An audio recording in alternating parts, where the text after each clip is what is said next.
ধর্মপ্রাণ মানুষ আর ধর্মভীরু মানুষ দুই রকমের। মানুষ যখন দরিদ্র থাকে, তার সারা দিনের পরিশ্রমের মধ্য দিয়েও যখন তার স্বাবলম্বী হয়ে উঠতে পারে না, তার শিক্ষা, স্বাস্থ্য, তার কাজ, তার বাসস্থান, এগুলো যখন নিশ্চয়তা হয় না, সেটা হয় না আসলে অর্থনৈতিক পদ্ধতির কারণে, বৈষম্যবাদী অর্থনৈতিক ব্যবস্থার কারণে।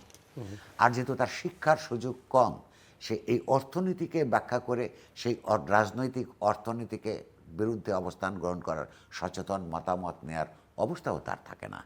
তখন সে ধর্মপরায়ণ মানুষটাকে যখন এই ধর্ম ব্যবসায়ীরা ধর্মের ভয় দেখায়, এই ধর্মপরায়ণ মানুষটা ধর্মভীতু হয়ে ওঠে।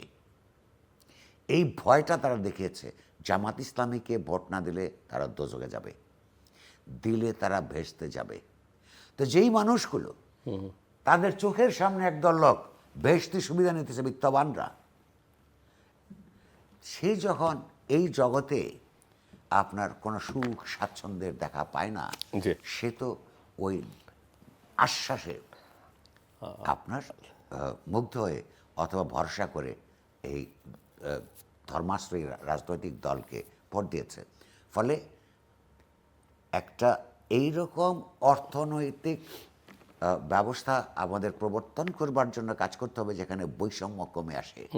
সাম্য প্রতিষ্ঠিত না হলেও অন্তত তাদের আমরা আশা করি না বিএনপির মতো রাজনৈতিক দল একটা সাম্য প্রতিষ্ঠার রাজনীতি করবে, কিন্তু বৈষম্য বিরোধী একটা গণঅভ্যুত্থানের মধ্য দিয়ে এই দল ক্ষমতায় গেছে, তাকে এই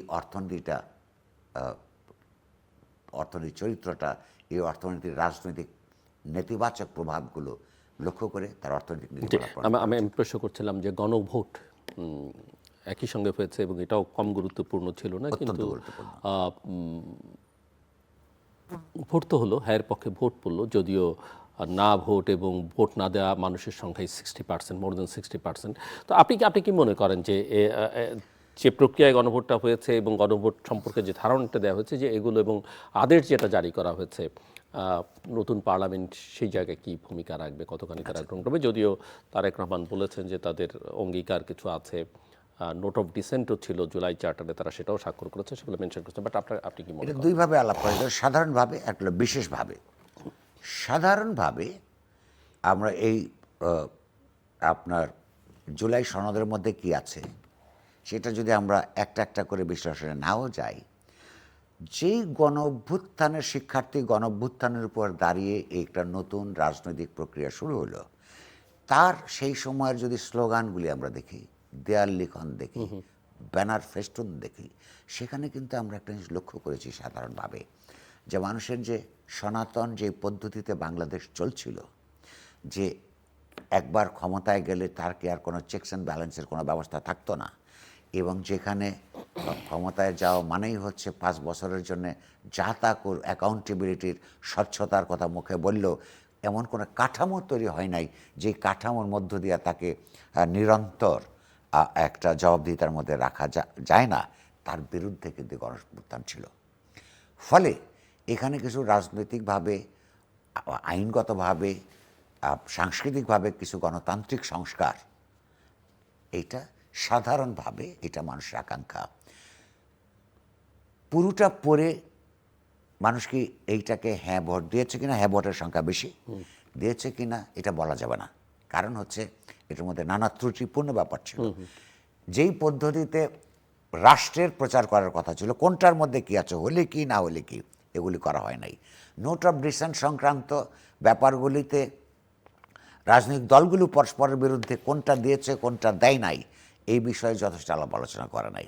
ফলে এটা ত্রুটিপূর্ণ আছে নিঃসন্দেহে, এবং ভাষার দিক থেকেও, প্রচারের দিক থেকেও অপ্রতুল।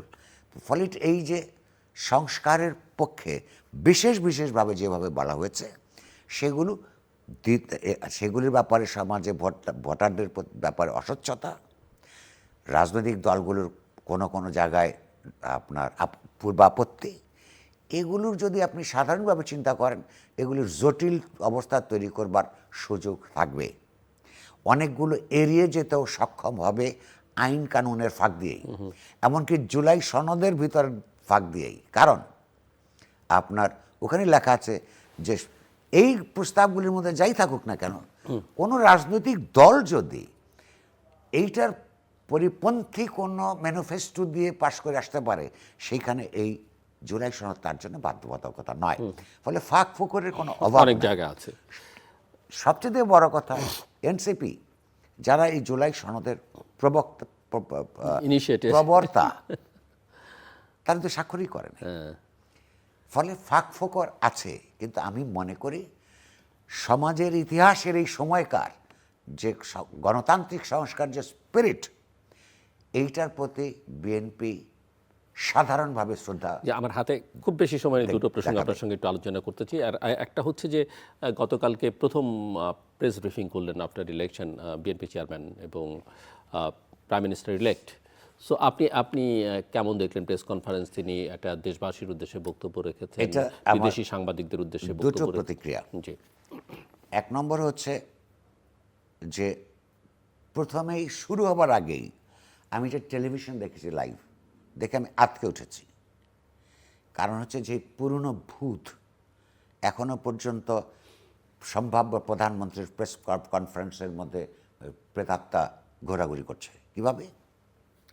পৃথিবীর কোথাও কোনো সভ্য দেশে প্রধানমন্ত্রীর কিংবা বড় কোনো রাজনৈতিক দলের, এমনকি যে কোনো ব্যক্তির যার জাতীয় গুরুত্ব আছে, গুরুত্বপূর্ণ মানুষের প্রেস ব্রিফিংয়ে বা প্রেস কনফারেন্সে কখনোই সাংবাদিকরা ছাড়া, সাংবাদিকদের মধ্যে সম্পাদক নন, শুধু রিপোর্টাররা ছাড়া কেউ থাকে না। গোটা আওয়ামী লীগ আমলে আমরা লক্ষ্য করেছি এই প্রেস কনফারেন্স কাভার করার জন্যে সম্পাদকরা চলে যেতেন, যেটা তার কাজ না, সে লেখাও না, পরে গিয়ে রিপোর্টার সাহেবই লেখেন। আর সাংবাদিকরা কখনোই প্রথম দ্বিতীয় সারিতে তারা সুযোগ পেতেন না। দলের আপনার প্রভাবশালী নেতারা অথবা প্রধানমন্ত্রীর দৃষ্টি আকর্ষণ করতে চান, তারা ম্যানেজ করে সামনের দিকে বসে থাকতো। আজকে প্রধানমন্ত্রী হওয়ার আগেই প্রাইম মিনিস্টার ইলেক্ট তার প্রেস কনফারেন্সে সেই আওয়ামী, যেখানে বিদেশি সাংবাদিকও ছিল, আমি আওয়ামী আসর দেখলাম, আটকে ওঠার মতন। দ্বিতীয়ত হচ্ছে এটা যদি প্রেস ব্রিফিং হয়, আর একজন বিএনপির দিক থেকে চিন্তা করা উচিত ছিল, যারা ড্রাফট করেছেন বা যিনি পড়েছেন, তারেক রহমান, তিনি জনগণের উদ্দেশ্যে ভাষণ দিচ্ছেন না, তিনি প্রিয় দেশবাসী বাংলাদেশি ভাই বোনেরা বলে সম্বোধন শুরু করছেন পরিষ্কারভাবে। এগুলোকে প্রিসাইজ, ছোট ছোট ছোট কিন্তু গুরুত্বপূর্ণ। তিনি প্রেসকে তার কিছু কথা বলতে চান, আন্তর্জাতিক প্রেস, জাতীয় প্রেসকে বলতে চান, এবং সেখানে তার্কিকদের কিছু প্রশ্ন তারা নিতে চান। প্রশ্ন এসছে, উনি ছোট ছোট করে উত্তর দিয়েছেন। সব বলি উত্তর আমার মনোপুত হবার কারণ নাই, কারোরই কখনোই সব কথা মনোপুত হবে না। কিন্তু ওনার তো একটা সুবিধা আছে, আপনার জেনেটিক সুবিধা। তার পিতা কম কথা বলতেন, তার মা কম কথা বলতেন, লক্ষ্য করি তিনিও কম কথা বলেন। ফলে এই যে ছোট রাজনীতিকরা যে যত বেশি কথা বলবে তত বেশি ঝামেলায় পড়বে। শেখ হাসিনা পড়েছেন, তো তিনি ছোট ছোট করে উত্তর দিয়েছেন, এইটা ভালো। কিন্তু আপনার প্রেস ব্রিফিং আর জনসভা করার মধ্যেকার পার্থক্যটা এর পরের বার থেকে তিনি খেয়াল করবেন বলে আমরা আশা করব। আপনাদের আমাদের এই কথা হয়তো তার কান পর্যন্ত পৌঁছবে কিনা জানি না।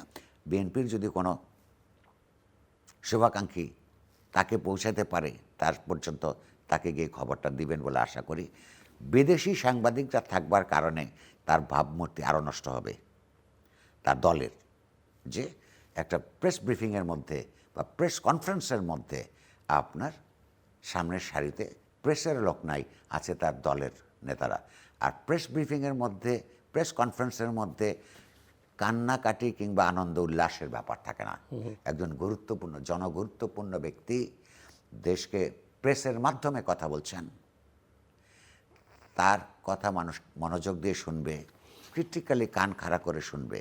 সেখানে হাততালি দেওয়ার কিংবা অশ্রুপাত করবার জায়গা না। তিনি কথা বলছেন প্রেসকে, দুই পাশের থেকে দাঁড়িয়ে তার দলের লোকজনদেরকে কতক্ষণ পরপরই আমরা হাততালি দিয়ে দেখছি। হাততালি দেওয়ার জন্য তারা আরেকটা বিষয়, জনসভা করতে হ্যাঁ। পারেন, তারা নিজেদের মধ্যে সেমিনার সিম্পোজিয়াম করতে পারেন, তারা চাইলে নিজেরা এইগুলো পৃথিবীতে কতগুলি আন্তর্জাতিক নিয়ম দাঁড়িয়েছে, সেগুলো থেকে শেখা এবং সেগুলো যেগুলো ভালো আছে সেগুলোকে সম্মান করা।